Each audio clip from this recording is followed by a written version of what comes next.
Have you ever wondered what it feels like to stand on a terrace high above the Mediterranean, when the sea sparkles below the Mount Etna rises in the distance?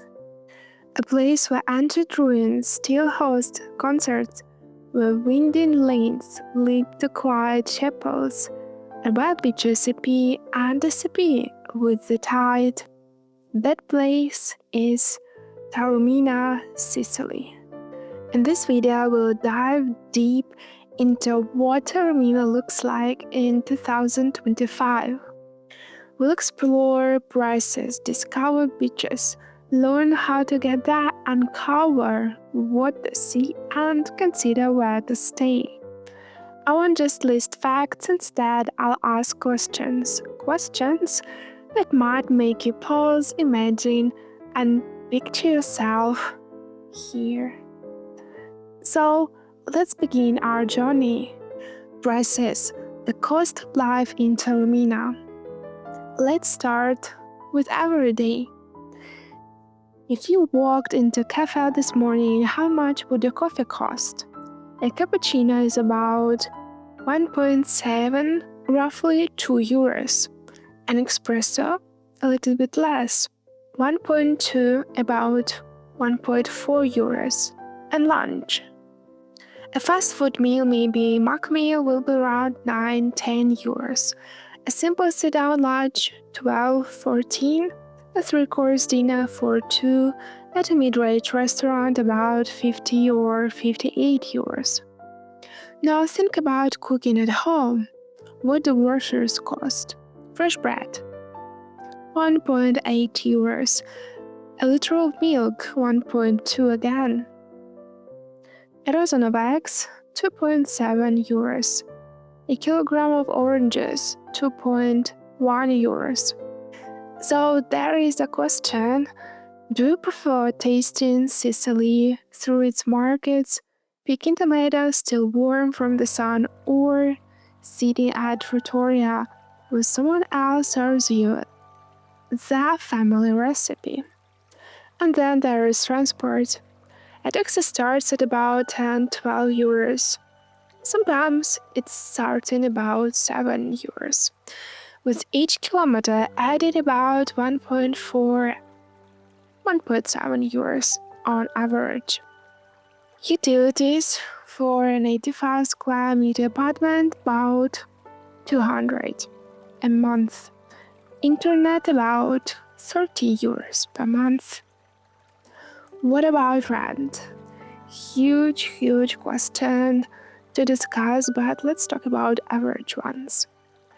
1-bedroom apartment in the historic center, 800-1,000 per month.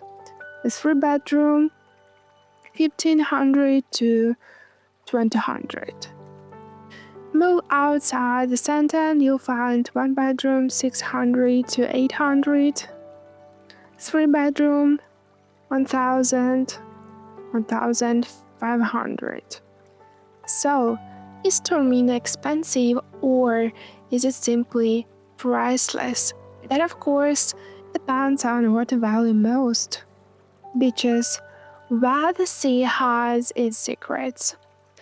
Now let's leave the numbers behind and walk downhill. What's waiting at the bottom of Taormina cliffs? Isola, the jewel of Taormina, a tiny island connected to the mainland by the strip of pebbles. Sometimes it's a walkway, at high tide it disappears. You look, you wait, and you wonder, do I cross now, or do I let the island remain a mystery?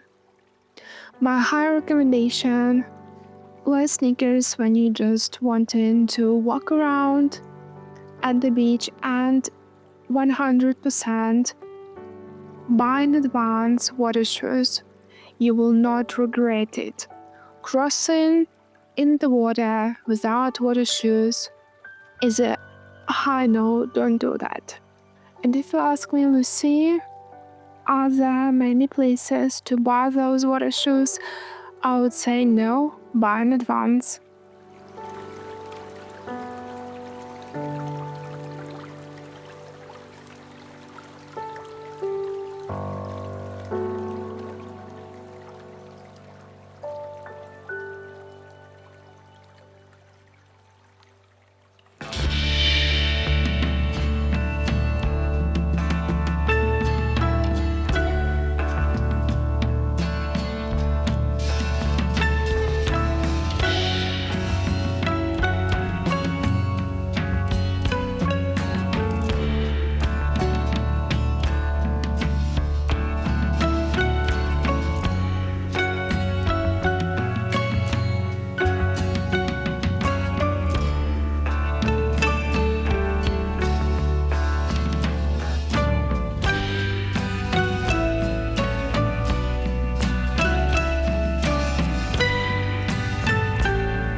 Mazzarò, just below Taormina, framed by rocks. You can take the cable car down, gliding from the town above, rooftops shrinking as the sea rises to meet you. The beach itself is small but alive, with leaders offering lounges, umbrellas, and food. It doesn't matter which beach you are choosing first, Isola or Mazzarò. You know that you really need to walk a lot downhill and uphill. A good thing when you are Walking from Isola on the highest place of the steps, you'll see a little fountain and you will be able to refresh at least your hands and face. But otherwise, that is literally impressive stairs. And probably if you are not willing to climb a lot, then maybe choosing two of those beaches is not a good idea to you. If you are talking Mazzarò, those steps aren't that steep, but they're still there. And if you have any difficulties with your knees or on average with your health, maybe you should rethink this idea and go to other beaches. Less steps ahead of you, but those beaches are just impressively beautiful. One of a kind experience, even though the prices for beach beds are always insane. Think about like 50 euros on average per person, and no refreshments included.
Spisone, that is wider, more open, with both private and free areas. Here families spend entire afternoons. The sound of laughter mixes with the waves. Some visitors bring a towel, others rent a chair.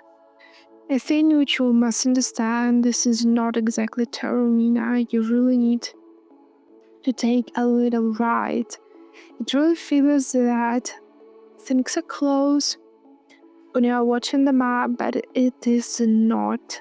It is just uphill, downhill,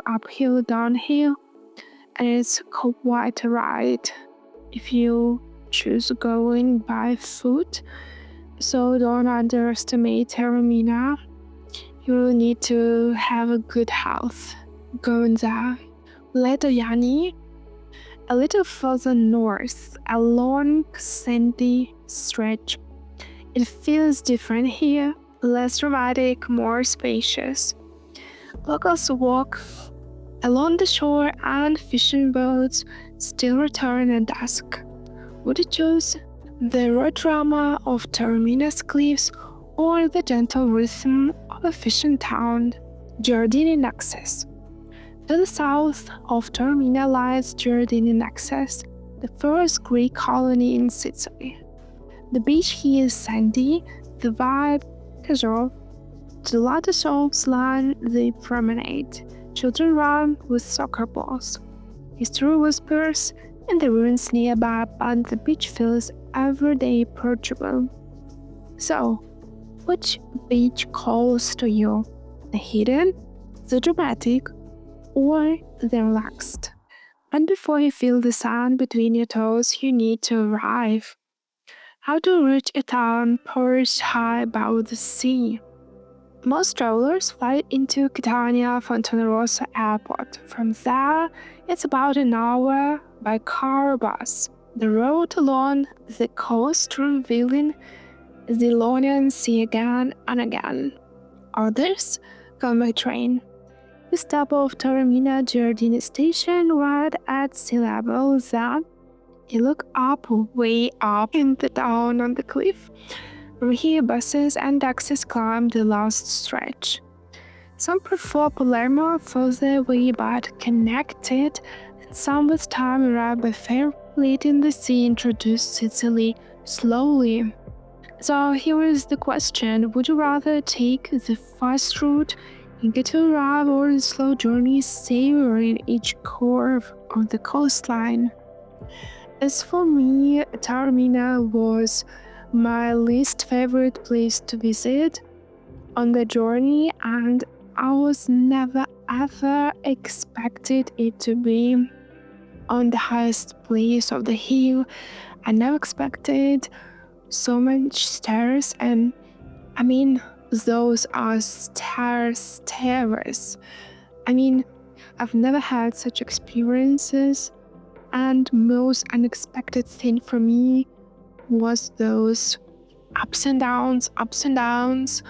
You really need good shoes to go to Taormina, and if you want just to walk the promenade, you really need to stay somewhere on the hill in some hotel, and only there to wear some heels, to wear some beautiful dress or suit.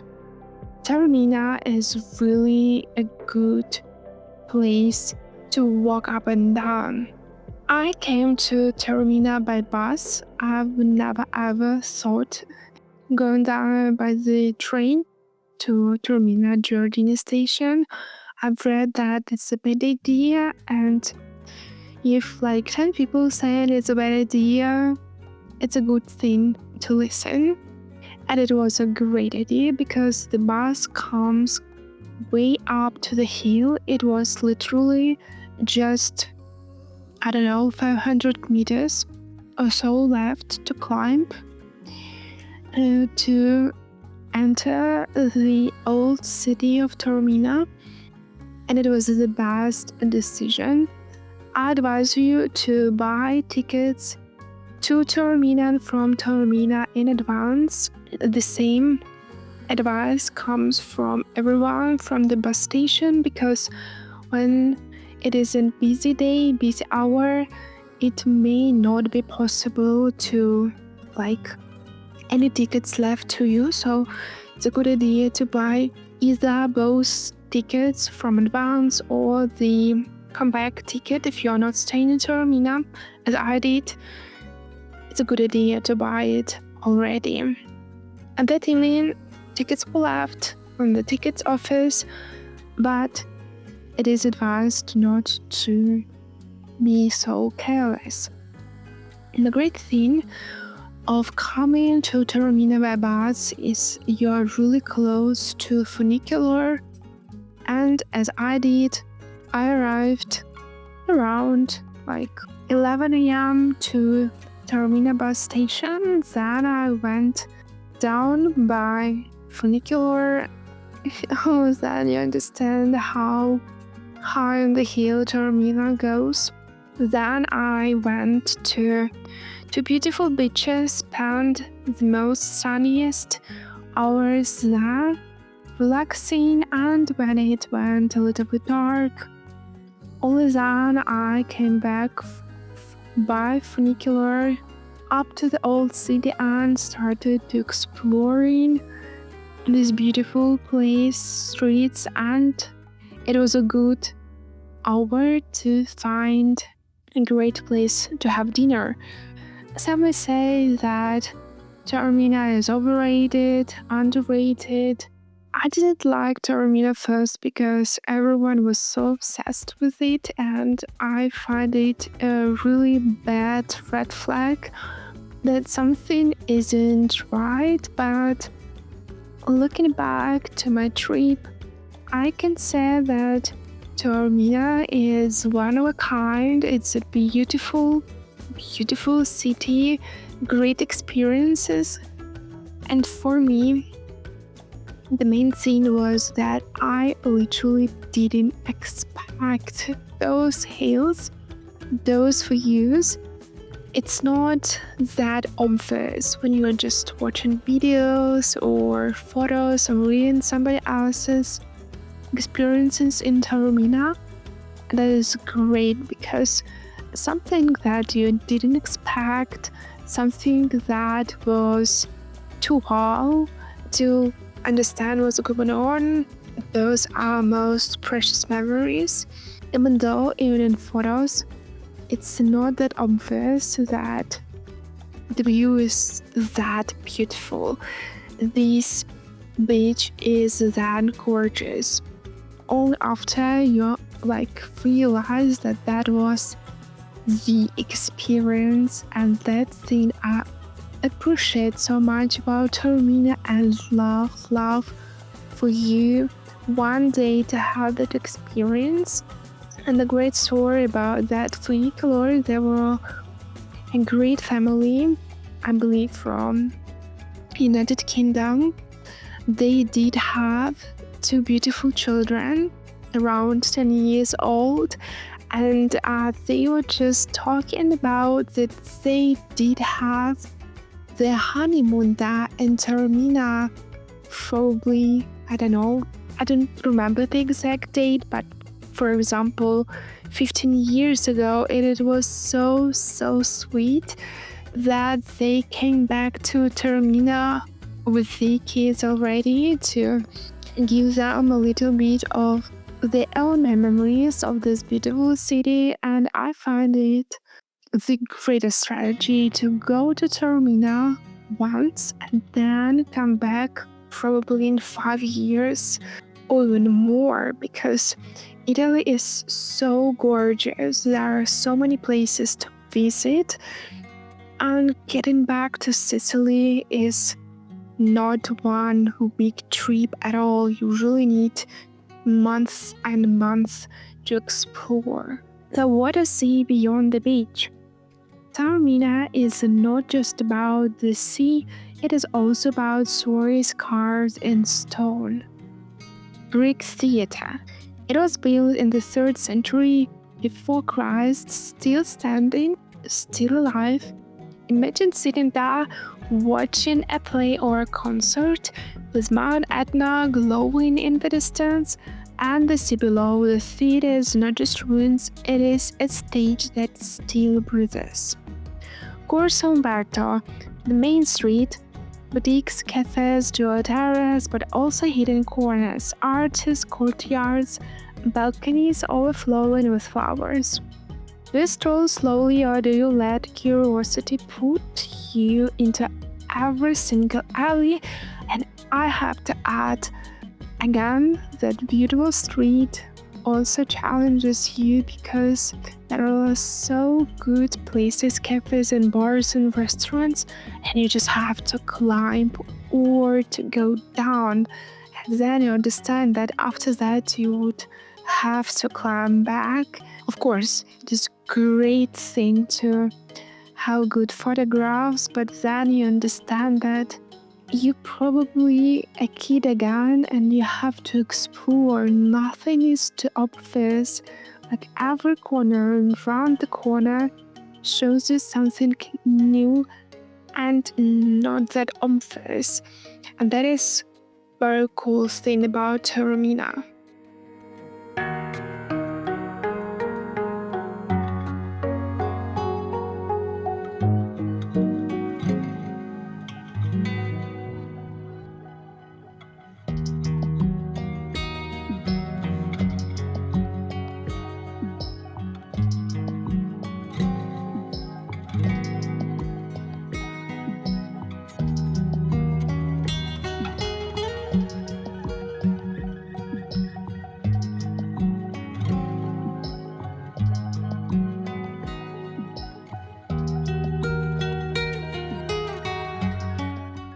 Piazza 9 April.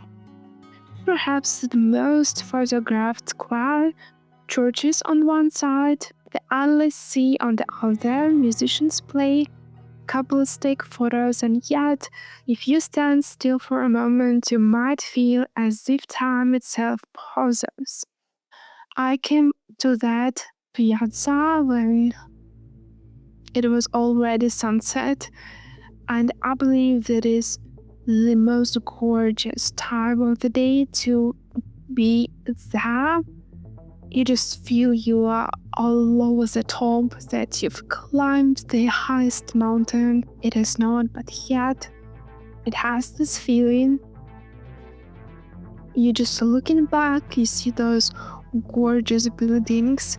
It feels that they're just growing through the mountain. Gorgeous people around.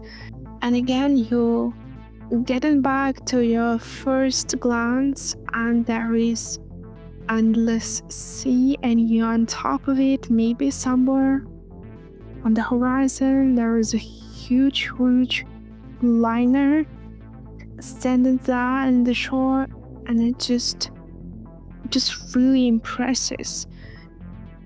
And a special understanding, like people lived there before tourists overcrowded it, and today you understand that main street, those boutiques are mainly targeting tourists, and old center is overcrowded with tourists.